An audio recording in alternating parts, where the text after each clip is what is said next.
How do? Ian Crawford, cutlery safety expert here. I work for the Steel and Cutlery Manufacturers, Allied Trades, Industries and Guilds Association, SACMATIAGA for short, and I'm helping to raise awareness about health and safety, especially the dangers of cutlery. So remember, think once, think twice, think fork, spoon and knife. Good news. The Takasha Zhao Li Plastic Corporation have withdrawn their proposal to merge with the Steel and Cutlery Association. This is brilliant news, as it means we can continue to keep it real with steel. Apparently, the CEO of their organisation took offence when he saw my poster saying plastic is drastic, keep it real with steel. So anyway, this is all good news, and we live to fight another day. We are not about to replace all of our cutlery with sporks, thank sporking goodness. So, on to more pressing and immediate matters of the cutlery kind. A local theme park has been in touch to ask if myself, as a cutlery safety expert, and the team at SACMATIAGA can help. They've decided to update part of their visitor attraction by adding new rides, stalls and entertainment. They think their old medieval world area is a bit old-fashioned and they'd like to revamp it. Good idea. Well, I can't help agreeing. I mean, medieval world is definitely old and out of date, although I can't help thinking that their dinosaur zone is probably even more old-fashioned. Anyway, they've told me they've already got and want to keep their space world, their fantasy forest and their world of wonder areas in the park, but they want to add a new and amazing themed section, and they've asked for myself, Ian Spoonsense Crawford, to help develop what will be called Cutlery Corner. You've heard of Luna Park, perhaps? Well, this will be known as Cutlery Corner in Spooner Park.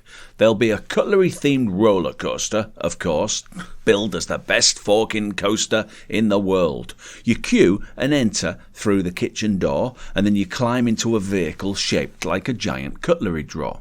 You're shot high above the massive mountainous kitchen units and the make-believe oven and toaster before you plunge down into a giant bowl of spaghetti bolognese, through some massive fish and chips, and then up, round and through a dark, damp, cavernous dishwasher where you're sprayed with a splash of steamy water before being flipped upside down, air-dried with a blast of warm air, and you arrive back, all clean and polished, back to the start where you got on the ride.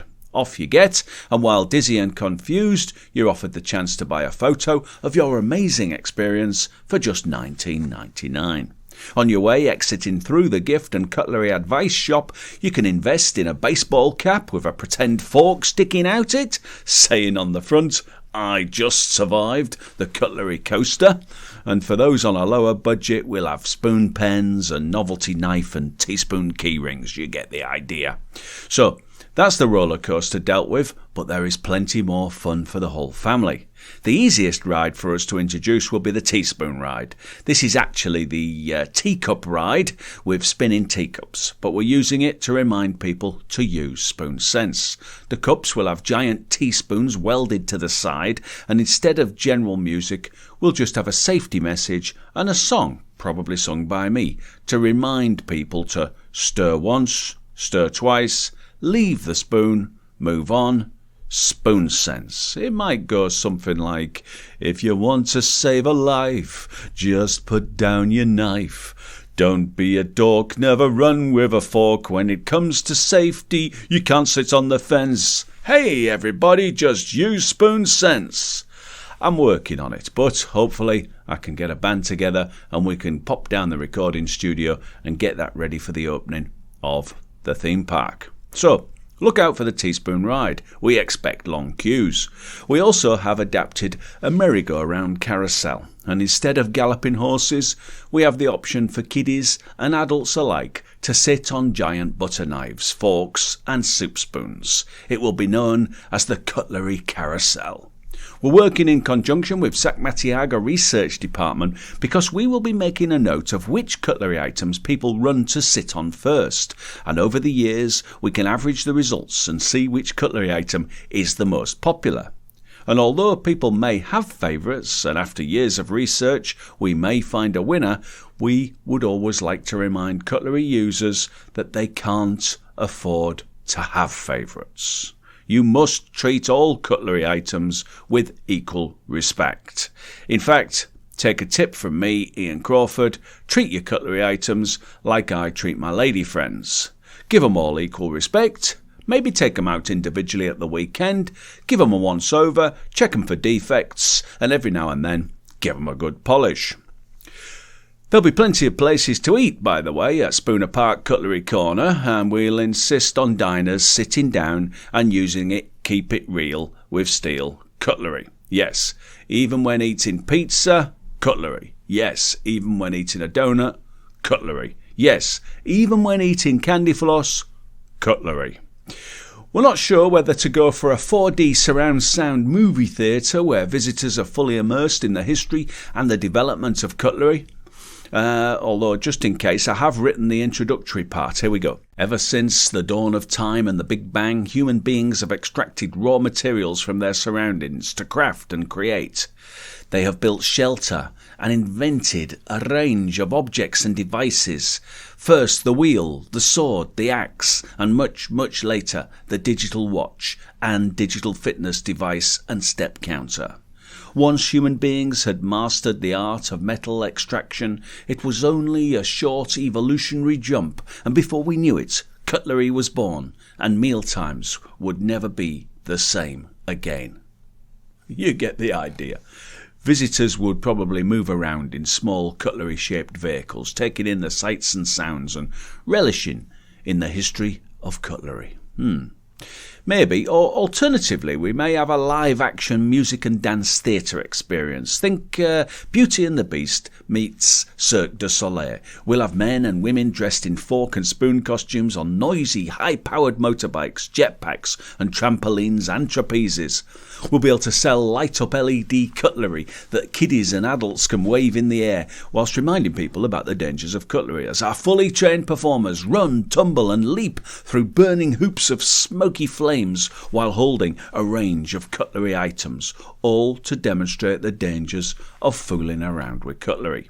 Any injuries or blood will be carefully choreographed. There'll be special effects, and I will of course be standing by with the accident book just in case anything does go wrong. To make it fully immersive, we'll have the audience sat in the centre, strapped into seats in a rotating and rolling metal cage, with the action very much taking place in, around, above and below them.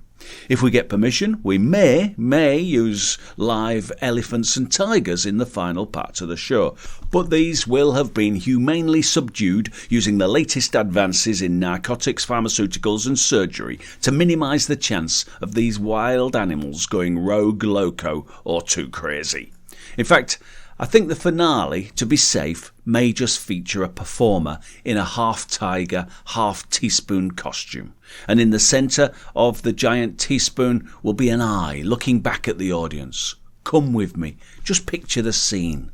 We'll have a performer dressed as a spoon, rising up, back on his feet, done his time, took his chances, been the distance, now he's back on his feet, just a spoon man and his will to survive. In other shows, it happens too fast. They make the stunts far too gory. Don't lose your grip on the cutlery of the past. You must stay safe just to keep yourself alive.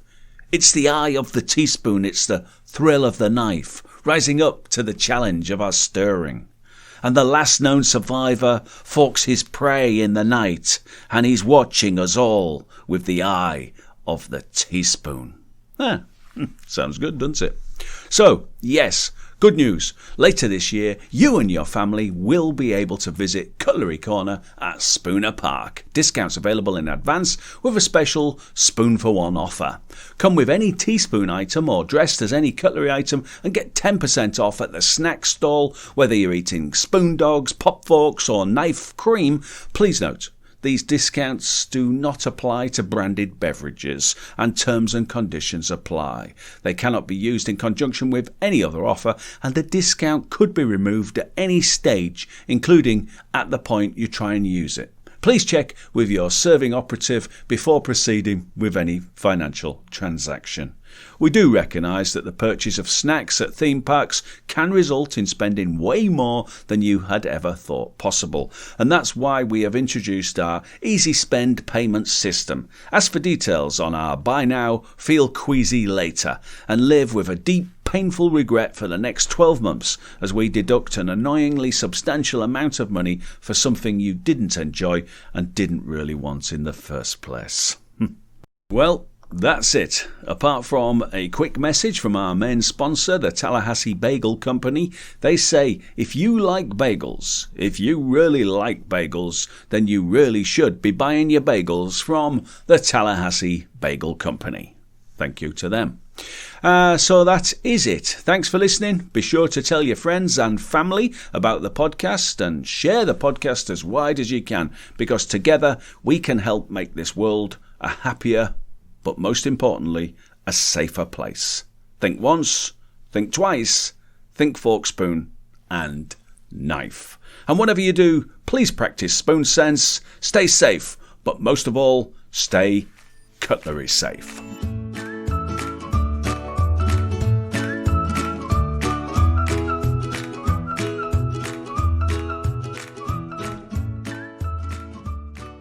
Hi everyone, this is Jim. I'm the manager and close friend of Ian Crawford. This episode is dedicated to my mum, Pamela Judges, who sadly died on the 9th of March 2021. My mum was 89, she'd been suffering from mixed dementia, and she passed away peacefully in hospital after a short illness. She was a great woman. She was born in 1931. She was evacuated from Cleethorpes during World War II, and she graduated in languages at Durham University in 1954. She worked as a teacher and later had a job at a local railway museum. She had 4 children and 8 grandchildren. She had lifelong pen friends in Germany and Switzerland, and she was kind, gentle, intelligent, good at crosswords, Scrabble and Rummikub. She liked the odd glass of Baileys and was kind and generous to humans, but she loved animals even more. She even left a substantial sum of money to the donkey sanctuary.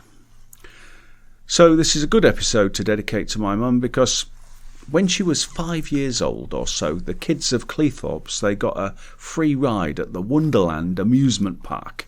And this was due to a royal celebration for George VI's coronation, I think.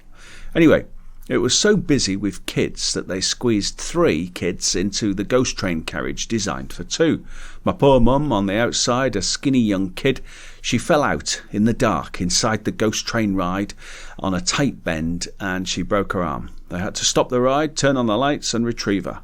And she was understandably cautious of fairground rides from that day on. So, although I don't think she would want to ride on any rides at Cutlery Corner in Spooner Park, I'm sure she would be happy to chuckle at Ian Crawford's daft adventures.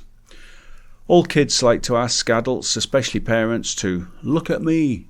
My mum always took an interest in my life and was always there to hear about my latest daft idea, joke or comedy show. So, although she isn't around to look or listen anymore, she will live on in many ways and will never be forgotten. Thanks, Mum.